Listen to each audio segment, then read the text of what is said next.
Avec la grâce de Dieu, nous allons lire du chapitre 21, l'évangile de Matthieu, chapitre 21,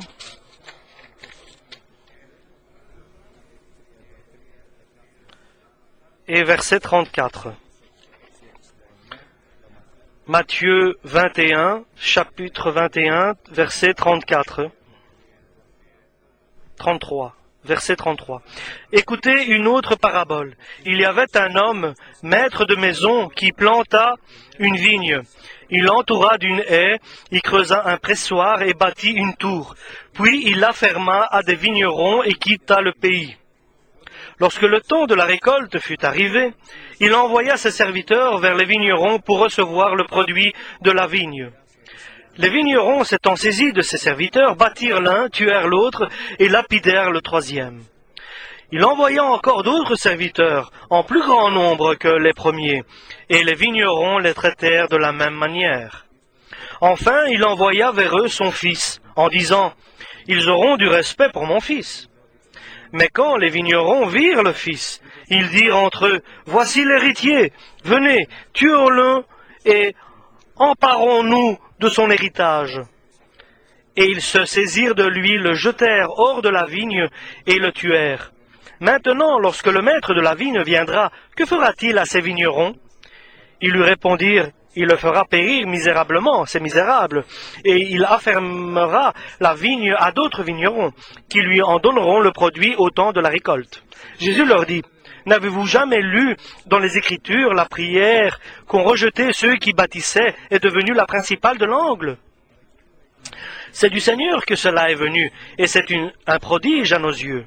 C'est pourquoi, je vous le dis, le royaume de Dieu vous sera enlevé et sera donné à une nation qui en rendra les fruits.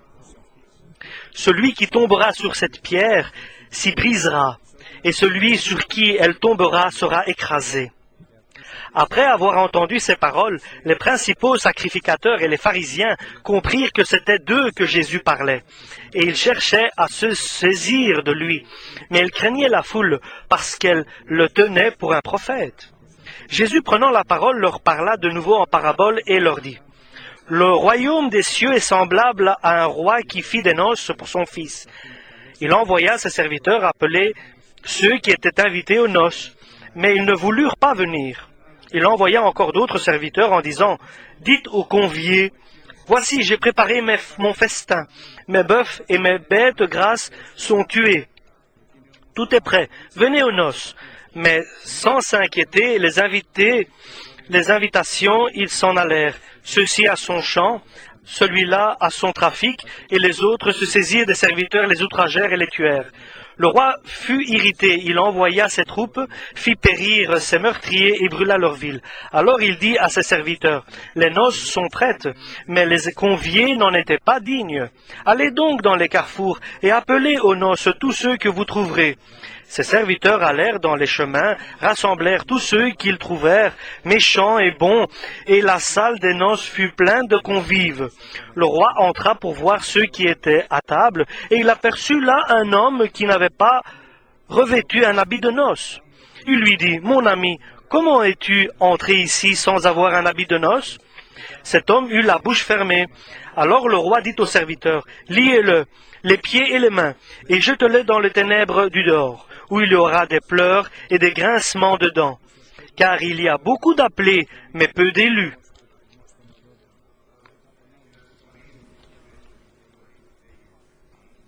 Amen. Notre Seigneur annonce la parole à tout le monde. Il révèle les mystères du royaume de Dieu à tous les hommes, tous ceux qui s'approchent de lui. Et sa parole est entendue, est écoutée à tous ceux qui s'approchent de lui. Et parmi ces personnes qui s'approchent de lui, il y avait des scribes, des pharisiens, des sacrificateurs, les maîtres sacrificateurs. Ce sont des personnes qui étaient instaurées pour enseigner, pour s'occuper du peuple de Dieu qui était le peuple d'Israël, lesquels étaient tombés de leur mission de leur engagement, de leur service. Et ce qu'ils avaient compris, ces pharisiens, ils savaient, voyant le Christ qui parlait de Dieu, ils voyaient aussi que d'autres personnes écoutaient la parole de Jésus et devenaient son disciple. Et ici, le Seigneur nous donne une parabole de la vigne pour nous expliquer cet événement. Et il explique précisément pour ceux qui avaient le pouvoir, donc les ecclésiastiques, les pharisiens, les scribes, ils avaient le pouvoir d'enseigner, d'annoncer la parole de Dieu à tout le peuple de l'Ancien Testament, donc le peuple d'Israël.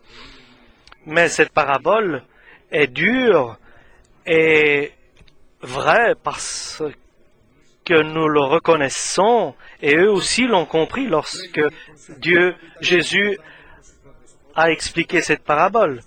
Donc il y avait quelqu'un qui était maître de maison, il a planté une vigne, il a fait autour de cette vigne une tour, il a fermé tout autour d'un mur et il a fait une tour au milieu et il a donné cette vigne à des vignerons et il a donné à des vignerons et il quitta le pays. Il y avait aussi un pressoir. Il y a des moments dans notre vie où nous sommes prêts pour le royaume de Dieu. Nous sommes, parce que Dieu ne regarde pas notre passé, ni notre présent, ni notre futur, mais le moment où notre cœur et notre volonté est de le demander et de demander son visage, sa présence. Et donc il a donné cette vigne à ses vignerons, il la ferma à eux et il est parti. Est venu le moment de la récolte et il envoya des serviteurs pour récolter le produit. Lorsque Dieu nous a confiance en nous et nous donne la responsabilité d'une œuvre, d'un service, et il viendra un moment où il demandera des comptes à celui qui l'aura confié un travail, une mission. Il y aura un moment où il demandera des comptes à l'homme qui l'aura confié un travail, un service, une responsabilité. Et bien sûr, il demandera « Qu'as-tu fait avec ceux que je t'ai confiés ?» Il demandera des comptes. Et il demandera des comptes aussi à la mère, si elle s'occupait de ses enfants, avec de bons résultats. Si la mère s'occupait de ses enfants en leur enseignant Jésus-Christ. Il demandera des comptes au moment de la récolte. Et lorsque le Seigneur nous a offert et tout ce qu'il nous a donné qui est bon, il devra avoir de bons résultats.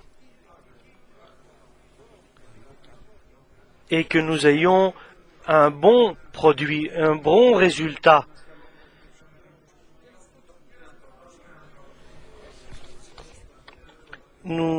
Dieu t'a donné un véhicule pour que tu puisses l'utiliser, par exemple, pour ta famille, pour te déplacer.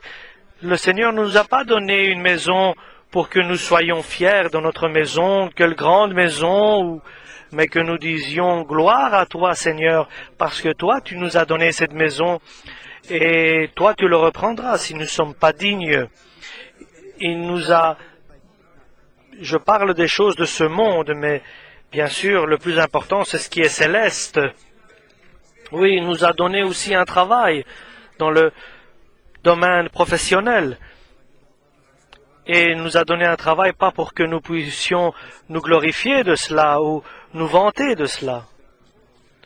Lorsqu'il nous confie son œuvre, son travail, lorsqu'il nous confie son Saint-Esprit, il veut notre sanctification. Lorsqu'il nous confie l'œuvre dans l'Église, il veut que nous soyons fertiles et que nous ayons de bons résultats.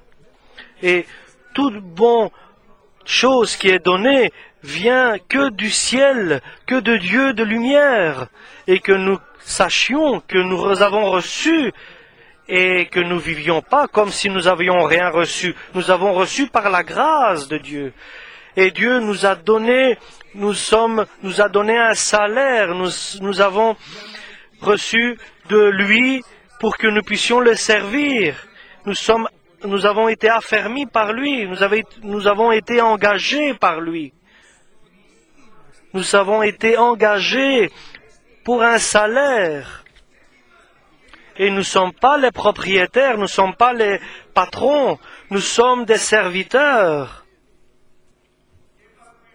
Il y a les serviteurs du péché dans ce monde, mais il y a aussi les serviteurs de Dieu, parce qu'ils sont vainqueurs par Jésus-Christ. Et nous sommes toujours des serviteurs, nous sommes au service de Dieu. Personne n'est digne de parole pour que devant Dieu il soit fier, comme s'il n'avait rien reçu. Tout ce que nous avons, nous l'avons reçu de Dieu.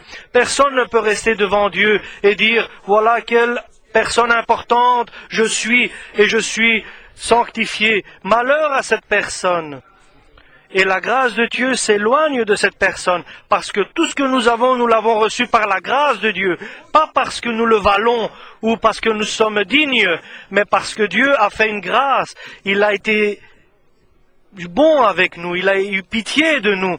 Et dans cette parabole où Jésus nous parle, Dieu vivant, et il parle des pharisiens et des sacrificateurs. Ah, ici le Seigneur, il parle pour moi. Oui, le Seigneur parle pour nous aussi. Lorsque tu sens que ton cœur se gonfle, s'enfle, et lorsque cette parole agit en toi, bien sûr que cette parole est pour toi.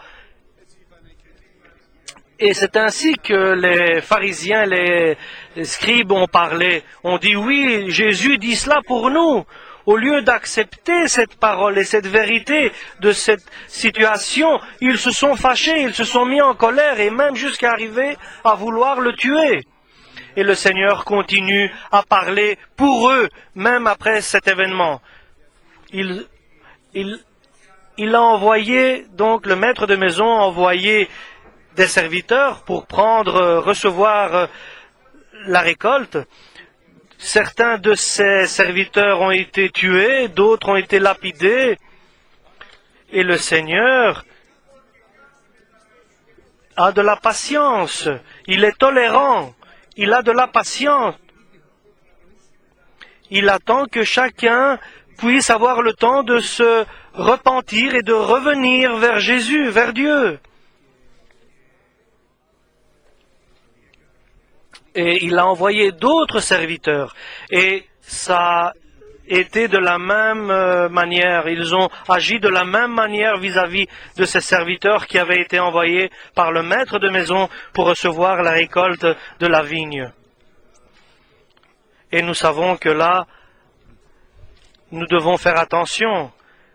Parce que lorsque quelqu'un vient vers nous et qu'il a besoin que nous lui donnons quelque chose parce qu'il est dans le manque, nous devons l'aider parce que c'est Dieu qui l'aura envoyé vers nous. Lorsque quelqu'un est malade, nous savons que le Seigneur l'a envoyé près de nous pour que nous puissions aller le rendre visite, parce que le Seigneur nous a donné une bonne santé pour aller lui consoler, aller le consoler, lui donner du courage, lui parler et le réconforter. Parce que nous avons une maison, nous devons aussi avoir l'hospitalité pour les autres. Et parce que le Seigneur a eu pitié de nous, parce qu'il est écrit que là, à la fin, dans la dans le jugement où il y aura plus possible de se repentir et de changer, lorsque le Seigneur, les agneaux à gauche et les boucs à droite, et il dira, venez les bénis de mon Père, parce que j'ai eu faim, et vous m'avez donné à manger, j'ai eu soif, et vous m'avez donné à boire, j'étais errant, et vous m'avez pris dans votre maison, vous avez eu de l'hospitalité envers moi, et eux diront, quand nous avons fait ça pour toi? Avoir faim, quand avons-nous vu avoir toutes ces choses-là, avoir faim, avoir froid? Et Jésus dira, puisque vous avez fait cela à un autre que moi, à un simple autre que moi, c'est à moi, c'était comme si vous l'aviez fait à moi. Parce que moi, je vous ai engagé pour que vous fassiez mon service, que vous travaillez pour moi et que vous ayez toute cette joie que je vous ai donnée et que vous utilisiez tout ce que je vous ai donné pour le faire aux autres. Je vous ai engagé pour que vous ayez de l'amour envers les autres, la paix, la joie. Je vous ai engagé pour que vous donniez cela aussi aux autres. Ça ne vous appartient pas. Tous les autres hommes, ce sont des enfants de malédiction, ils n'ont pas cela, mais vous l'avez et vous devez le partager. Et les premiers serviteurs qui ont été envoyés ont été lapidés. À la deuxième fois, la patience de Dieu est grande. Il a envoyé d'autres serviteurs au plus grand nombre et ils ont fait de la même à ces deuxième groupe de serviteurs. Et en troisième, il a dit, je vais envoyer mon fils, mon propre fils. Ils auront pitié, ils auront du respect pour lui et ils vont donner le fruit de la récolte. Que Dieu nous garde de la malice et de la ruse. Alors, qu'est-ce qu'ils ont dit, ceux qui étaient là, qui travaillaient, qui avaient été engagés pour travailler dans cette vigne? Et qu'est-ce qu'ils ont fait, ces vignerons? Ils ont pris le fils, ils ont dit, ah, c'est l'héritier, tuons-le, et ça va rester à nous, cet héritage ici.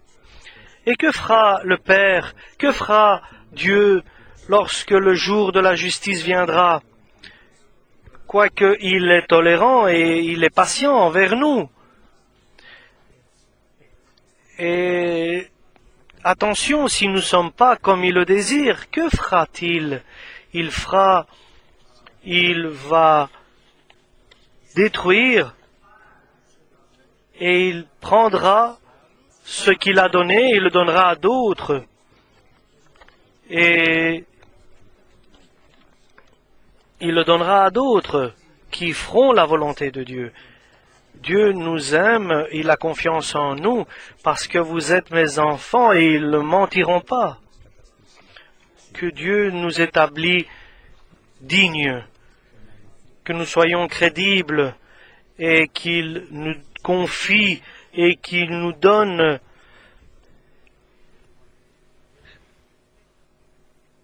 ce qu'il a pour nous. Et les pharisiens ont compris qu'il parlait pour eux. Comme nous comprenons lorsque la parole est pour nous.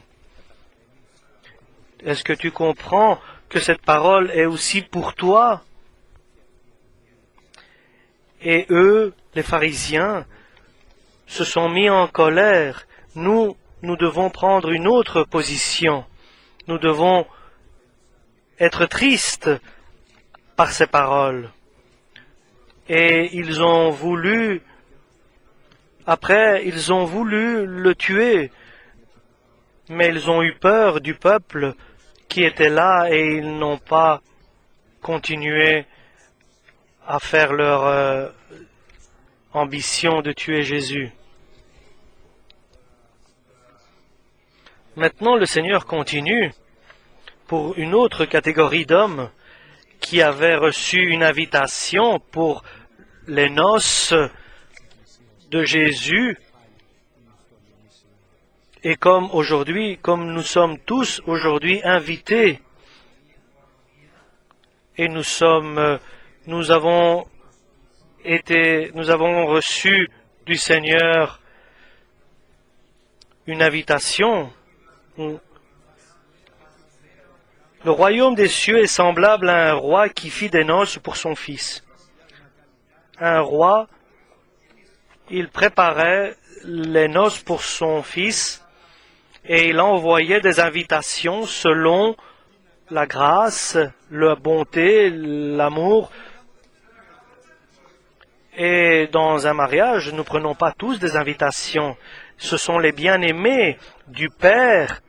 Donc le roi reçoivent des invitations. Ceux qui sont la proche famille, ceux qui sont près de ceux qui sont autour du roi, et avec ceux que le roi veut avoir de la joie et être heureux, et eux vont recevoir l'invitation. Donc une invitation gratuite, ce n'est pas pour acheter un ticket. Cette invitation t'est venue gratuite pour que tu sois présent dans les noces du ciel. Gratuit. Tu n'as pas vendu, tu n'as pas acheté. Quelqu'un d'autre a payé pour toi. Notre Seigneur a payé par son sang pour que nous puissions aujourd'hui recevoir cette invitation.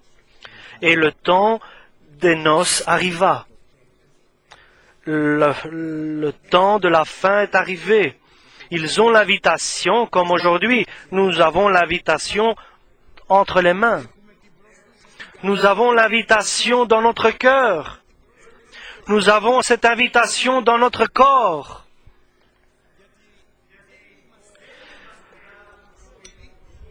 Parce que nous ne sommes pas des êtres humains comme les autres, nous sommes des enfants de Dieu parce que l'Esprit de Dieu habite en nous, demeure en nous. Donc le roi a invité tous ses enfants, tous ses frères, venez aux noces de mon fils. Et lorsque le temps est arrivé, il a envoyé ses serviteurs pour appeler les invités. Et il dit aux conviés, venez, tout est prêt, mon festin est prêt. Venez, tout est préparé. Venez, tout est prêt. Tout est déjà prêt. Est-ce que nous comprenons? Venez, venez, tout est déjà prêt. Et le temps est arrivé, le temps des noces est là. Vous avez l'invitation, venez vers moi.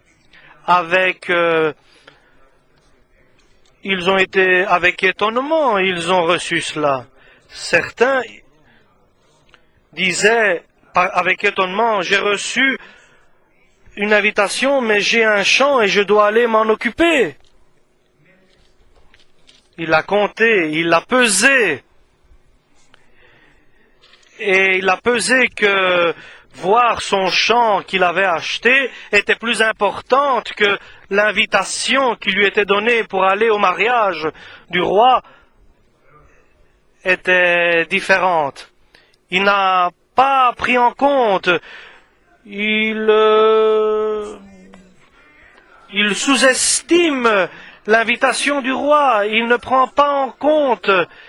Il ne considère pas cela comme important, mais il pense à son champ. Comment est-il, cet homme si petit, si sain, Parce qu'il doit aller à son champ, il doit faire des travaux, il doit creuser, labourer, parce qu'il vient de l'acheter. Et parce que Dieu lui a donné cette possibilité qu'il achète ce champ et qu'il aille vers ce champ. Et pour lui, c'est devenu un piège. Et je me souviens, quelqu'un me disait, « Ah, frère, prie avec moi pour que Dieu me donne une maison de campagne. » Et je priais avec lui. Et Dieu a fait une grâce. Il a acheté une maison de campagne à l'extérieur de la ville. Une belle maison. Une maison comme cela, de villégiature. Et il est venu un jour, il me dit, le Seigneur m'a béni, le Seigneur nous a bénis, et nous avons même construit une maison sur ce champ. Oui. Et je vais aussi appeler les frères. Ah, c'est très bien. Le Seigneur va l'utiliser pour sa gloire, comme ça. Et depuis, je n'ai plus jamais revu ses frères. Il avait beaucoup de soucis avec cette construction. Et comment la parole de Dieu est-elle si vraie? J'ai acheté un champ, dit. Un autre disait, j'ai acheté 5 paires de bœufs. Et j'ai du travail. Je dois aller m'en occuper. Et maintenant, je vais m'occuper, moi, de venir à l'invitation du mariage. Je dois m'occuper d'abord de mes soucis. Lorsque je terminerai mon travail, alors je viendrai.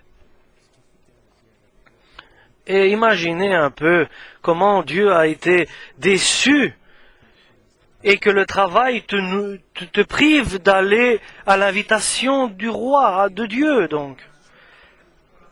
Et la possibilité d'acheter 5 paires de bœufs, ce n'est pas facile. C'est une grâce de Dieu de recevoir pour pouvoir acheter cela. Et quelqu'un d'autre dit, je me suis marié avec une femme, maintenant je vais être invité à un mariage, je ne peux pas venir. Et vous vous souvenez de l'assiette de lentilles qui a empêché Isaac de prendre les droits d'aînesse qu'il avait reçus de son père. Et ici, l'assiette de lentilles, pour une assiette de lentilles, il a vendu à son frère les droits d'aînesse, donc les droits de la bénédiction qu'il avait.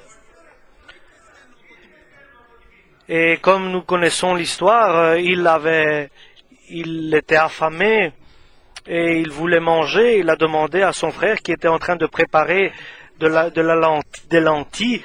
Il lui a dit, je préfère manger. Que m'intéressent, moi, les droits d'aînesse que j'ai? Et c'est ce qui s'est passé. Et il a reçu l'assiette de lentilles et il a juré, il a donné ses droits d'aînesse à son frère Jacob.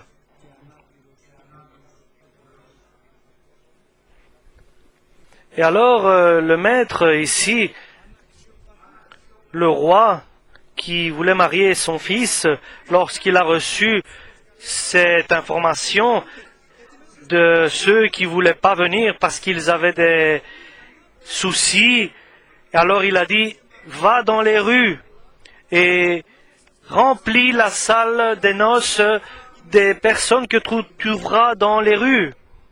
Il a envoyé donc ses serviteurs et il a fait venir dans la salle des noces différentes personnes, tous ceux qui sont dans la peine, dans la difficulté, dans les angoisses. Et le serviteur a dit, oui, voilà, j'ai fait ce que tu as dit, j'ai appelé tous ceux que j'ai trouvés dans les rues, et il y a encore de la place dans la salle des noces. Et imaginez comment cette place est grande, et le royaume de Dieu ne fermera pas ses portes tant que la salle ne sera pas remplie. Le ciel sera rempli, sera plein. Et sur une chose je doute, est-ce que nous serons à l'intérieur? Je ne doute pas pour vous, mais je doute pour moi. Est-ce que moi je serai dans cette salle des noces? Et vous savez ce qu'il dit à la fin? Personne de ceux qui ont reçu l'invitation, qui n'ont pas voulu venir, de cela, personne ne recevra, ne mangera, il verra, mais il ne mangera pas de ce que moi j'ai préparé dans le ciel. Que Dieu nous garde. Et puisque la salle n'était pas encore remplie, le Seigneur a dit vers son serviteur, va, sors à l'extérieur, et dans les ruelles, et dans les petits chemins, oblige certains à venir pour que ma maison soit remplie, pour que ma salle des noces soit remplie. Ceux-là, par la force, tu les amènes. Et il fait une grande différence ici. une grande. Ceux qui ne savent pas, il les apportera de force. Ceux qui savent, qui ont reçu l'invitation, il les laissera et ne prendront pas part à ses noces. Et imaginez un peu combien est important cette situation, cet événement. Combien est important que tu aies l'invitation et que tu ne l'utilises pas et qu'elle passe sans que tu puisses l'utiliser. Donc Dieu dit, venez, tout est prêt, venez, venez, allons-y, allons-y, allons chez Jésus-Christ. Approchez de moi et j'approcherai de vous. Je viendrai vers vous. Oui, le Seigneur nous appelle. Venez, où je suis, venez. Là où je suis sera mon serviteur. Là où tu vois Jésus, vas-y. C'est une église, mais c'est une communion de frères, et c'est des prières, mais c'est une œuvre ou une mission. Va. Dieu, Jésus t'appelle, t'invite, vas-y. Pour que tu puisses bénéficier, puisses goûter ce que Dieu a préparé. Et ne fais pas de choix dans cette invitation. Là où on t'invite, vas-y. Quelqu'un qui est malade t'invite, vas-y. Quelqu'un qui est étranger t'invite, vas-y. Va, va. Gloire à toi, Seigneur. Et l'heure de noces est arrivée. L'endroit, la salle était remplie. La noce fut pleine de convives. Le roi entra pour voir ceux qui étaient là à table, et il aperçut là un homme qui n'avait pas revêtu un habit de noces.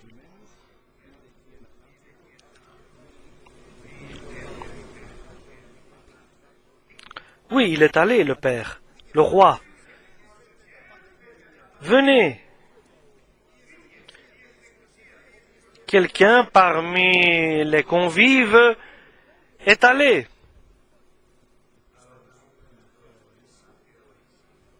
Et lorsque Jésus est entré pour observer ceux qui étaient conviés, il a vu un homme qui n'avait pas d'habit de noces et demandé la paix parmi tous les hommes et la sanctification sans laquelle personne ne verra Dieu.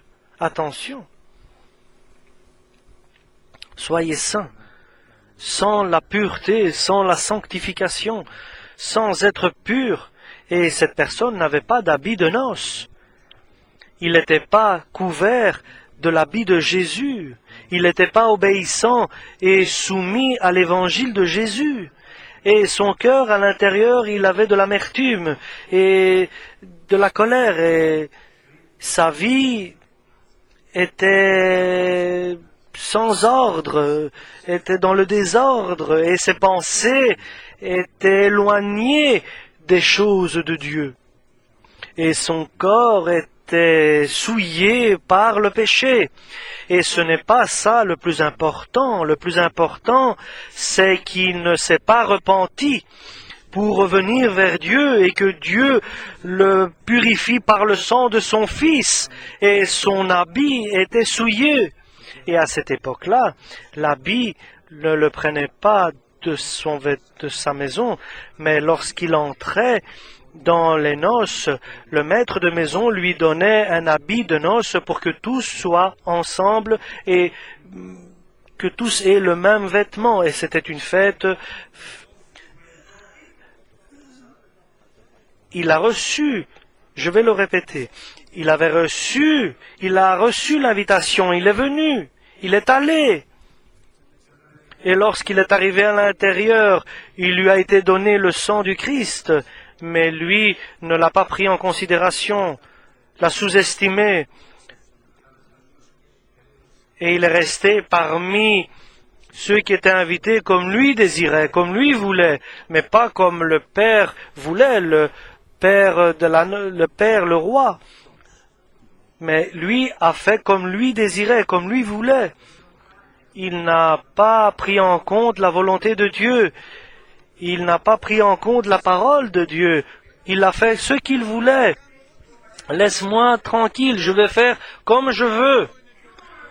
C'est mieux, mon costume est meilleur, ma justice personnelle est meilleure, moi je sais. Et Dieu est injuste, et certains frères sont injustes. Il y a des injustes partout. Moi, j'ai ma justice personnelle. Regarde mon beau costume que je porte. Mais nous savons que la justice de l'homme est un habit sale, souillé. Et tout ce que nous pouvons nous justifier, nos justificatifs, nous apportent dans la perdition, dans l'enfer. Donc, rejetons notre propre justice, notre propre justification et habillons-nous de la justice de Dieu. Demandez d'abord la justice de Dieu. Et eux, ils ont demandé d'abord le royaume et ils n'ont pas pris en compte la justice de Dieu. L'habit de noces. Ils ont préféré leur propre habit, leur propre justice. Et cela ne se fait pas, ne peut pas se faire. Et faisons attention, chers frères, nos pensées logiques de nos cœurs et de notre esprit. C'est-à-dire, nous sommes auto-justifiés, nous nous auto-justifions. Quel est ce Dieu? Pourquoi notre frère? Pourquoi ce frère? Laisse tout cela entre les mains de Dieu. Toi, examine ta propre justice, la justice de Dieu dans ta vie. Heureux est celui qui ne se scandalise pas en moi, disait Jésus-Christ. Et le résultat, conclusion, le roi lui dit, « Ami, comment es-tu entré ici sans ayant habit de noces, puisque quand tu es entré, il y a un habit qui t'a été donné. Comment es-tu entré et tu n'as pas l'habit de noces? Pourquoi n'as-tu pas cet habit de noces comme les autres? Pourquoi ton cœur est-il comme cela? Pourquoi il y a des pensées comme ça qui angoissent tes pensées et ton cœur? Pourquoi perds-tu ta confiance en Dieu, qui est notre message aujourd'hui? Pourquoi tu n'as pas confiance en celui qui sait tout et qui connaît tout? Pourquoi tu n'as pas de patience et tu n'as pas d'espérance en lui qui a tout préparé et qui a préparé la justice et la vérité, et que tu es entré comme toi tu le voulais et comme toi tu as désiré et comme toi tu as jugé? Et il a dit à ses serviteurs, attrapez-le, attachez-le mains et pieds et jetez-le à l'extérieur et là où il y aura des ténèbres, et il y aura des grincements de dents et des pleurs, car il y a beaucoup d'appelés, mais peu d'élus. Il y a beaucoup qui ont été appelés, mais peu d'élus. Il y a beaucoup qui ont reçu une nouvelle naissance. Il y en a beaucoup qui ont été baptisés du Saint-Esprit. Beaucoup ont approché Jésus-Christ. Beaucoup d'invités ont accepté cette invitation. Mais peu sont les élus. Que Dieu nous mette dans notre cœur la crainte du respect pour sa parole, la crainte du respect pour lui, et que nous n'attristions pas le Saint-Esprit, et que nous soyons persuadés que sa parole, et que nous ayons confiance en lui, et que nous confions notre vie en lui, comme lui nous a confié sa parole, et nous confions notre vie à lui, avec la grâce de Dieu, avec la force du Saint-Esprit, avec l'aide du Père éternel. Amen.